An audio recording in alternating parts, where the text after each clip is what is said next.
नमस्कार सर्वांना, स्वागत आहे माझ्या मिनी ब्लॉग मध्ये। आज आहे गुरुवार, तर श्री स्वामी समर्थ। आज उपवास होता म्हणून मी दुपारी उसाचा थंड रस पिऊन दिवसाला एनर्जी दिली।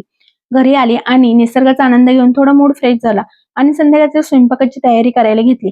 आज बनवायची होती उडदाची डाळ, नंतर एकीकडे छान अशी उडदाची डाळ बनवायला घेतली। तुम्ही पण अशी उडदाची डाळ बनवतात का? नक्की कमेंट करून सांगा। आणि मी एकीकडे कुकरमध्ये डाळ शिजवायला टाकली आणि नंतर उडदाची डाळीसाठी तयारी केली।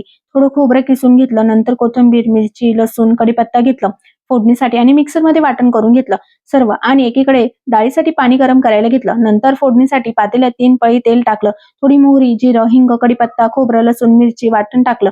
तेला 2-3 मिनिटं परतून घेतलं आणि थोडी हळद टाकली, छान परतून घेतलं। शिजलेली डाळ तडक्यात मिसळून घेतली, नंतर चवीनुसार मीठ टाकलं। 5 ते 10 मिनिटं मध्यम आचेवर उकळून दिली, जेणेकरून उडदाच्या डाळीला छान अशी चव येते। थोडी कोथिंबीर टाकली। अशी केली मी उडदाची डाळ।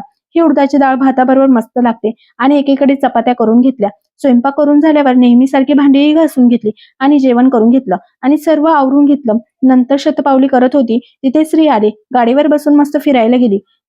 चतुर्थी होती ना, मग गणपती बाप्पांचं दर्शन घेतलं। घरी येताना छान अशी थंड आईस्क्रीम खाल्ली आणि घरी आल्यावर केसांना तेल तेल मॉलिश केली आणि तेव्हाच आईची आठवण आली।